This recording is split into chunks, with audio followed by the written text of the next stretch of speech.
Hi there, I'm David Kirby from David Lee and welcome to this week's edition of the Pink Property Podcast. Today we've come to see our neighbours round at Hadham Brewery down on the industrial estate where we are, and we're going to have a chat with them and see what they do down here. So why don't you come on inside, have a Hadham and see what they're up to.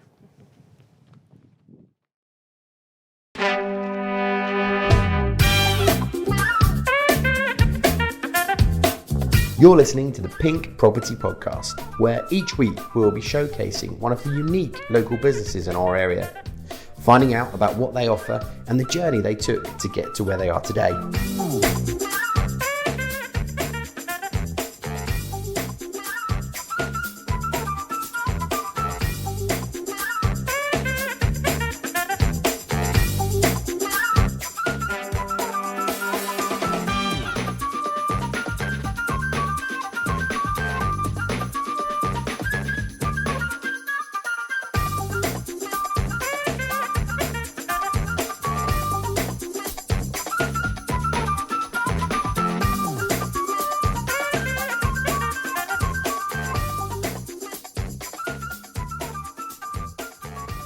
Hello, so we are here in the brew house of Hadham Brewery, joined by Ben, and Ben is going to give us a bit of an insight into the business and talk us through the bits that have been going on here at Hadham Brewery. So Ben, let's start at the beginning. Can you tell us the history and the story of the Hadham Brewery? Well, Hadham Brewery is actually a relatively new company. It was founded in 2015, and our head brewer joined us in mid-2016, and since then we've been operating as an ale brewer. We go within a 30-mile radius, and we operate, our main business model is on casks. We sell to pubs, and we cover, since the lockdown, we've been covering retail as well. Brilliant. Excellent. So how many beers do you produce at the moment? What did it look like when you first started? What are you producing? Well, when Hadham Brewery started out, we sold two beers. Okay. We sold Hadham First and Hadham Gold. Okay. And Hadham First, well, that was obviously the beer that started it all. Our aim being to increase the brand recognition, because obviously you associate IPA with Green King. Yeah, of course. And we were thinking that it might be a good idea if we have a name like First, that's quite distinctive. And when people around here think First, they generally think Hadham. Brilliant. Excellent. And then we started Gold, and we started Oddie. That's our other permanent beer that we sell all around. Okay.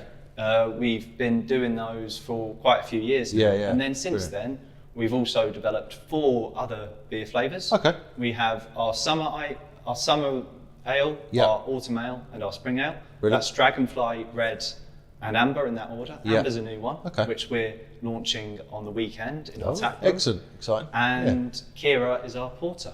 Oh, very nice. Excellent. So you're, 7 beers now then? Seven beers. Varieties. We're currently offering 5. Excellent. Good. And obviously everybody's had an element of disruption over the past couple of years with COVID and lockdown, and obviously as like you say, your major business was to serving pubs. What happened when all the pubs got locked down? What happened to the business? We changed our entire business model, to be honest. We went from hospitality to retail, and we changed mainly into boxes and bottles. We started bottling up a lot of our beers, which meant getting in the labels, getting in the bottles, and working to bottle up First, Gold, Oddie, Kira, etc., and just sell them as much as we could to try and obviously operate during the lockdown. A good source of business for us happened to be boxes, and we sell in 3 litre, 5 litre, 10 litre and 20 litre boxes. And people just have those at home, boxed up on the side. It's like their own little bar. They operate them. They turn the tap, pour it in, and it's a bit old-fashioned, but it's a bit retro feel. I like to think of it. And were people having to come down to the brewery to collect, or were you selling online at that time as well? We were selling online and delivering. We've always delivered, and if it's far away, then we make sure that there's external deliveries and whatnot. Great. But with local people, they often came in to collect. Most people, they come in, collect, and so on. So that's good. Lovely. And with boxes, 5 litre and 10 litre, always turned out to be good sellers. 20 litre, it's more a sort of party portion thing. Party You're pack, having 10, 20 people over. You're thinking, you know, if they all like bitter, then you're going to bring a 20 litre box. And if you only fancy a little bit, you get a 3 litre. But 5 litres and 10 litres sold the winners, the best. Great. And that, it got us through. Yeah. Maybe did it unglamorously at times and glamorously at others, but it got us through, which was important. Good, really good. And so if I'm out in a pub locally, how far or wide do you reach with local pubs? Well, we're 30 miles north, south, east, west. Yep. We don't venture into the M25. No, we keep fairly clear of that. But we go to Cambridge. We cover Hertford, obviously, Bishop Stortford, sort of any sort of big local places. We try and get into Chelmsford. We've got a couple of outlets around there.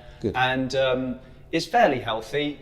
Generally within the local parts. We're represented in Sawbridgeworth. We're fairly well represented in Stortford, actually. And we've got Little Haddon. We've got quite a few places that do us there as well. Lovely. Great Haddon and Much Haddon. We've got a lot of support from the surrounding the areas. local guys. It's, and obviously one of the things that helps us out is that since we are local, since we have a local name, I mean, people think Haddam and they think of a place that's nearby, which naturally sells it just based on the name.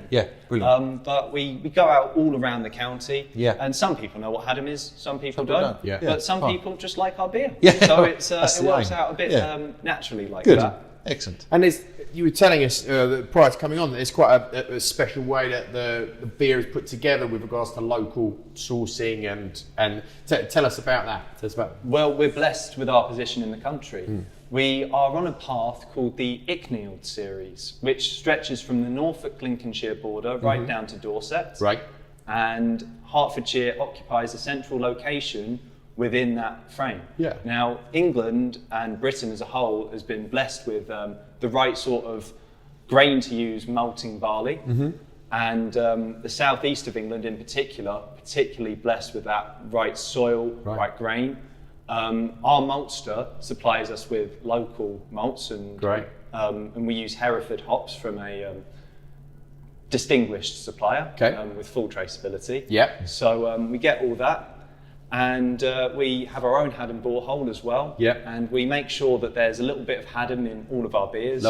And we brew it with a smooth, sort of bitter, refreshing taste. And that's a source of pride, especially for our head brewer. Excellent. Good. Anyone would say you're an advertising?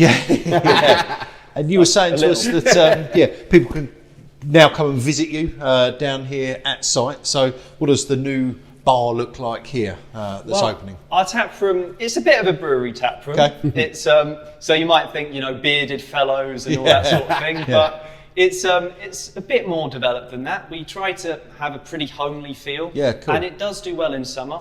So we're opening for the first time this weekend. Brilliant. Where we're offering Amber, which is our spring beer. And we've just launched that actually. It was basically devised, well, we had a long-term plan in mind for it, but we basically devised the whole thing in terms of actually getting it out there in about March time. So just put it on the website and so on. But we're offering it for the first time in this weekend. Brilliant. And it's, we're going to see how it sounds and see how it goes. see if people like it. It's good.